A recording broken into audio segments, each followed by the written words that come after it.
नमस्कार दोस्तों, आज फिर एक नई वीडियो में आ गए हैं हम आपको। और आज को आप बताएंगे कि क्या अमित के साथ होता है और क्या नहीं होता है। रोमांचक कहानियों से भरपूर आपको ऐसे ही मिलेंगी 420 कॉमेडी फन में। दोस्तों, अभी तक आपने मेरे चैनल को सब्सक्राइब नहीं किया तो सब्सक्राइब कर ले। दोस्तों, आज बताते हैं कि अमित के पास जब ये पहलवान आते हैं और अमित क्या करता है। तो अमित दोस्तों, वो जो है बुढ़े के यहाँ, जो जिसका नाम रामलाल रहता है, रामलाल के यहाँ उसकी बेटी का नाम जो है तो अनुप्रिया रहता है। और रामलाल अनुप्रिया अपनी जो पोती के साथ जो रहता है, उसकी पोती जो है तो एक बहुत ही बड़े स्कूल में, वहाँ कॉलेज के अंदर पढ़ाई करती है। और तभी जो वहाँ का मुखिया राम सखा आ जाता है और रामलाल के यहाँ जो दरवाजा खटखटाता है। तभी रामलाल आके देखता है तो बोलता है, मुखिया जी आप यहाँ कैसे आ गए।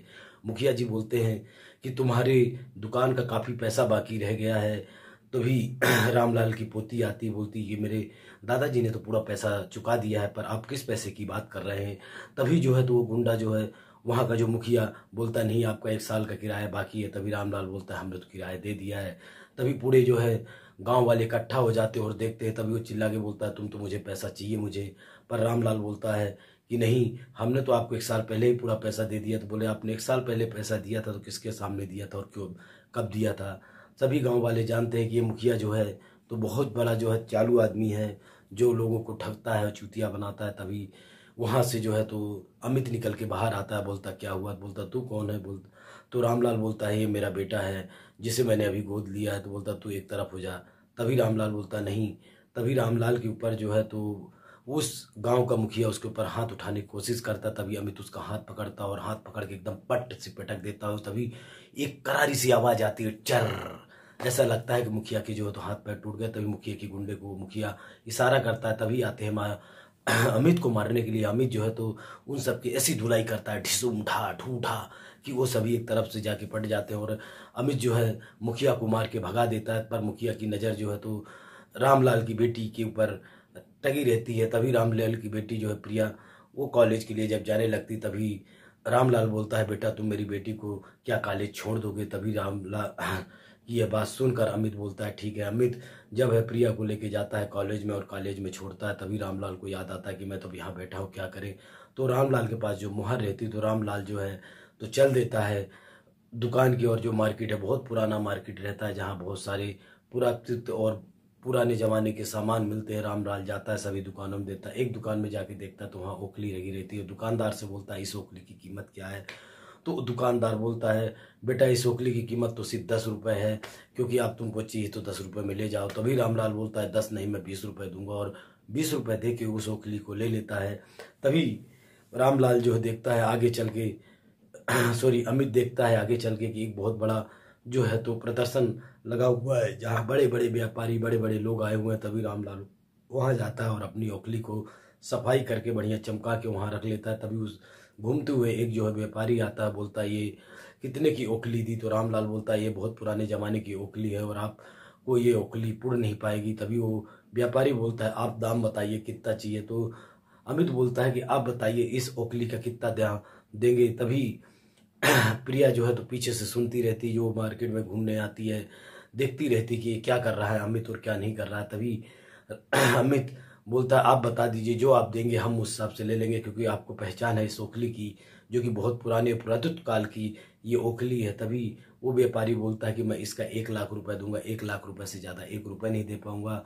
तभी प्रिया देख के चौंक जाती कि ये तो 20 रुपए की ओखली लेके और आज 1 लाख रुपए कमा ले रहा है, ये कैसी बात है, कहीं ऐसा तो नहीं इसकी चालबाजी हो। फिर भी वो सोचती कि चलो कोई बात नहीं, हमारा क्या जाएगा। तभी अमित जो है उसको 1 लाख रुपए के लेके नगद और उस ओखली को दे देता है। फिर अमित सोचता है कि अब तो ये हो गया, अब हम क्या करें, क्योंकि मैं यहाँ आया हूँ तो फालतू बैठ नहीं सकता। उसको जो है दवाइयों का बहुत नॉलेज होता है और ज्ञान होता है, काफ़ी चीज़ें दिव्य। तभी वो एक हॉस्पिटल में जाता है और दवाई पर्चा लिख के और लेके जाता है। तभी मेडिकल वाला देखता है, बोलता है, ये तो दवाई आपकी दोनों अलग अलग विपरीत रूप से है, इसको खाने से मरीज मर सकता है और इस मरीज की जान नहीं बच पाएगी।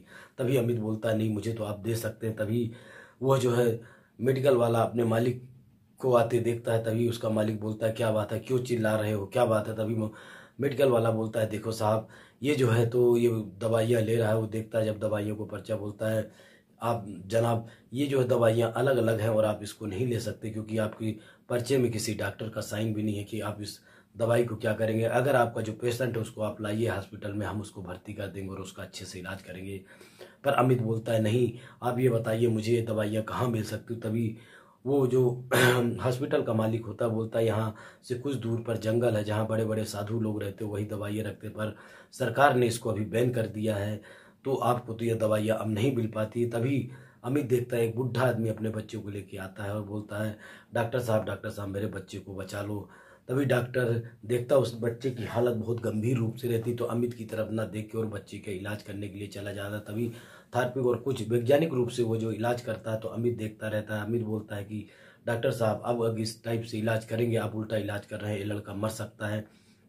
तभी वो बुढ़ा बोलता है कि आप ज़्यादा मत बोलिए, हमारे डॉक्टर साहब हैं, इनको काफ़ी ज्ञान है, काफ़ी यहाँ से जो फेमस है कि ये कैसी जो है तो लोगों की बढ़िया से सेवा करते हैं और इनके सेवा करने से कोई मरा नहीं आज तक, आप कैसे बात कर रहे हो कि उल्टा इलाज कर रहे हैं। तभी डॉक्टर साहब अपने कुछ स्टाफ को देख बोल के और अमित को बाहर निकालने के लिए करता है। तभी वो लड़का हंस कर उठ बैठता है और बहुत बढ़िया तंदुरुस्त रह जाता है। तभी डॉक्टर साहब देख के खुश हो जाते हैं, अमित नहीं जाता। तभी तब बोलते हैं कि देखो मेरा पोता जो जिंदा हो गया, बेटा तू कैसे बोल रहा था कि मेरे डॉक्टर साहब ऐसे हैं। तभी अमित देखता बोलता डॉक्टर साहब अभी कुछ देर बाद देखना इस लड़के की जो है तो नब्ज जो है ढीली पड़ जाएगी और ये लड़का बेहोश होकर गिर जाएगा। तो डॉक्टर साहब बोलते तू ये कैसी बातें कर रहा है, ये तो तेरी गलत बातें है, तू मुझे उल्टा सिखा रहा है, देख रहा है कि मैंने लड़के को कैसे जिंदा कर लिया है।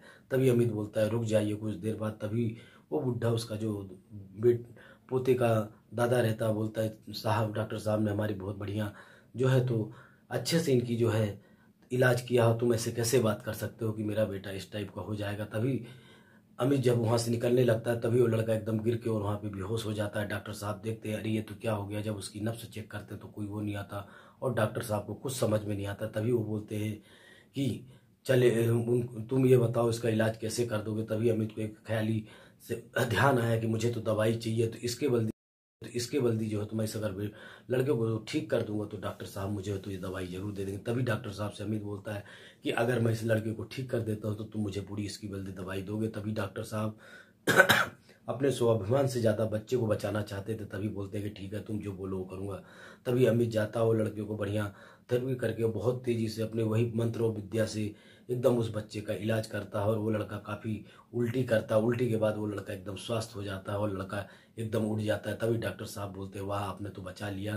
तभी अमित बोलता है कि हमारी वो वादा भूलना मत। बोले ठीक है। तभी जाके वो मेडिकल में चला जाता है। तभी सभी मेडिकल और पूरे उस एरिया में फैल जाता है कि अभी अभी अमित ने बहुत ज़रूरी बच्चे की एक जान बचाई है। और अमित को वो जो मेडिकल वाला पूरी दवाई देता है और दवाई लेके तभी डॉक्टर साहब आते हैं, बोलते कि अमित क्या तुम मेरे साथ चाय पी सकते हो, यहीं पास में एक टपरी है बहुत बढ़िया चाय बनाता। तो अमित बोलता है नहीं अभी मेरे कोई काम है, बाद में फिर कभी हम डॉक्टर साहब आपके साथ चाय पियेंगे।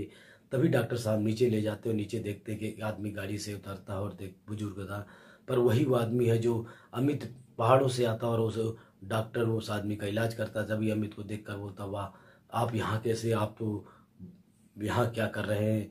तभी वो डॉक्टर साहब बोलते आप इन्हें जानते। बोलते हाँ क्यों नहीं, इन्होंने उस आदमी की जान बताई थी जो तुम्हें एक बार हमने कहानी बताई थी, ये वही है अमित जिसने उस आदमी को बढ़िया मरते हुए बचाया है। तभी डॉक्टर साहब भी उसका बहुत ज़्यादा सम्मान करते हुए आगे की ओर बढ़ते और अमित को जो है तो आगे चल देता। तभी अमित आगे जाते जाते चला जाता। फिर प्रिया की जो है जब कॉलेज जाता तो देखता है प्रिया वहाँ तो गायब थी और प्रिया देखकर वो चारों तरफ कॉलेज में देखता है प्रिया नहीं मिलती। तभी वो जब घर जाता है ध्यान से बोलता रहता है ये प्रिया कहाँ चली गई, अब तो दादाजी ने मुझे कितनी डांट लगाएंगे। तभी प्रिया पीछे से आवाज़ आती है भैया भैया तुम कहाँ जा रहे हो। तभी अमित बोलता है कि बेटा तुम्हारी मैं बहुत फिक्र कर रहा था, आज मुझे बहुत ज़्यादा टेंशन हो गई थी, तुम अकेले ऐसे मत जाया करो। तभी अमित और प्रिया आता है। तभी अमित की जो है एक नकाबपोश आदमी पीछा करता है और वो नकाबपोश अमित के घर तक आके उसका पीछा करके और वहाँ से गायब हो जाता है।